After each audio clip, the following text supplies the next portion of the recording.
Good morning all of you. Online class में फिर से आप सभी का हार्दिक स्वागत है। आज का हमारा टॉपिक है Indian government act 1947। Previous video में हमने भारतीय शासन अधिनियम 1935 के बारे में अध्ययन किया। आज हम भारत शासन अधिनियम 1947 के बारे में अध्ययन करेंगे। 20 फरवरी 1947 को ब्रिटिश प्रधानमंत्री क्लेमेंट एटली ने घोषणा की कि 30 जून 1947 को भारत में ब्रिटिश शासन समाप्त हो जाएगा। इसके बाद सत्ता उत्तरदायी भारतीय हाथों में सौंप दी जाएगी। इस घोषणा पर मुस्लिम लीग ने आंदोलन किया और भारत के विभाजन की बात कही।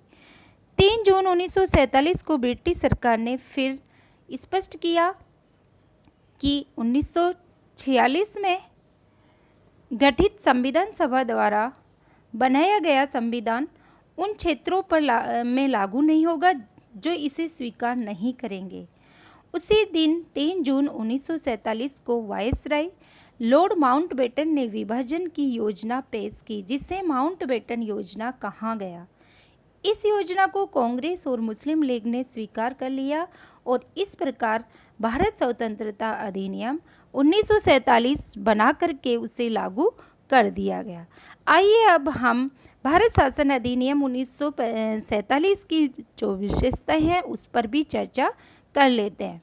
पहली विशेषता है कि इसने भारत में ब्रिटिश राज समाप्त करके 15 अगस्त 1947 को इसे स्वतंत्र और संप्रभु राष्ट्र घोषित कर दिया गया कि भारत अब एक संप्रभु राष्ट्र होगा। और संप्रभु राष्ट्र का मतलब है कि आंतरिक और बाह्य दोनों ही दृष्टि से वह स्वतंत्र होगा। निर्णय जो भी करेगा वह बाहरी दृष्टि से भी वह किसी विदेशी ताकत के अधीन होकर के या किसी के दबाव में आकर के निर्णय नहीं करेगा, और आंतरिक दृष्टि से भी वो किसी संगठन या समूह के जो गवर्नमेंट होगी वो उनके दबाव में निर्णय नहीं करेगी, यानी अपने निर्णय स्वतंत्र होकर के करेगी। दूसरी विशेषता है कि इसने भारत का विभाजन कर 2 स्वतंत्र डोमिनियनों संप्रभु राष्ट्र और भारत और पाकिस्तान का सृजन किया गया। इस एक्ट के द्वारा 2 राष्ट्रों का निर्माण किया गया जिन्हें ब्रिटिश राष्ट्रमंडल से अलग होने की स्वतंत्रता थी। तीसरी विशेषता है इसने वायसराय का पद समाप्त कर दिया और उसके स्थान पर दोनों डोमिनियन जो राज्य हैं उनमें गवर्नर जनरल का पद सृजित किया। यानी पहले वायसराय का पद जो गवर्नर वायसराय का पद चल रहा था अब उसे समाप्त कर दिया और गवर्नर जनरल वायसराय के स्थान पर गवर्नर जनरल का पद सृजन किया गया, जिसकी नियुक्ति नए राष्ट्र की कैबिनेट की सिफारिश पर ब्रिटेन के ताज को करनी थी और इन पर ब्रिटेन की सरकार का कोई भी नियंत्रण नहीं होना था। इसने दोनों डोमिनियन राज्यों संविधान सभाओं को अपने देशों का संविधान बनाने और उसके लिए किसी भी देश के संविधान को अपनाने की शक्ति दी। सभाओं को यह भी शक्ति दी कि वे किसी भी ब्रिटिश कानून को समाप्त करने के लिए कानून बना सकती थी, यहाँ तक कि उन्हें स्वतंत्रता अधिनियम को भी निरस्त करने का अधिकार था। पांचवी विशेषता है इसने दोनों डोमिनियन राज्यों की संविधान सभाओं को यह शक्ति प्रदान की कि ये नए संविधान का निर्माण और कार्यान्वित होने तक अपने अपने संबंधित क्षेत्रों के लिए विधानसभा बना सकती थी। 15 अगस्त 1947 के बाद ब्रिटिश संसद में पारित हुआ कोई भी अधिनियम दोनों डोमिनियनों पर तब तक लागू नहीं होगा जब तक कि दोनों डोमिनियन इस कानून को मानने के लिए कानून नहीं बना लेंगे, अपना खुद का कानून नहीं बना लेंगे। इस कानून में ब्रिटेन में भारत सचिव का पद समाप्त कर दिया और इसकी सभी शक्तियां राष्ट्रमंडल मामलों के राज्य सचिव को स्थानांतरित कर दी गई। इसने 15 अगस्त 1947 से भारतीय रियासतों पर ब्रिटिश संप्रभुता की समाप्ति की घोषणा की। इसके साथ ही यह व्यवस्था की कि हालांकि दोनों डोमिनियन राज्यों को इस कानून में सुधार करने का अधिकार था।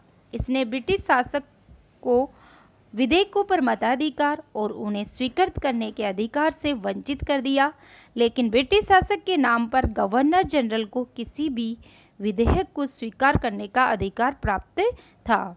इसके अंतर्गत भारत के गवर्नर जनरल एवं प्रांतीय गवर्नरों को राज्यों का संवैधानिक प्रमुख नियुक्त किया गया और इन्हें सभी मामलों पर राज्यों की मंत्री परिषद के कार्य करना होता था।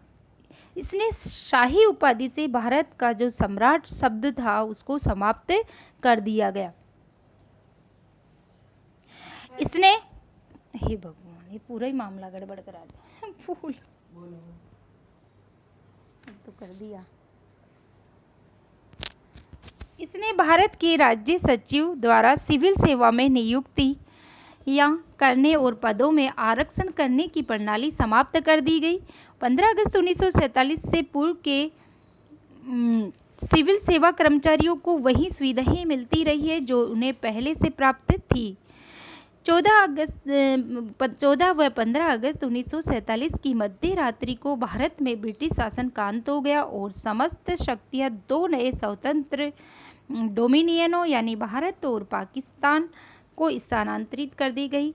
लॉर्ड माउंटबेटन नए डोमिनियन भारत के प्रथम गवर्नर जनरल बने। अब गवर्नर जनरल का पद सृजित कर दिया गया था, तो भारत के प्रथम गवर्नर जनरल कौन थे, यानी लॉर्ड माउंटबेटन।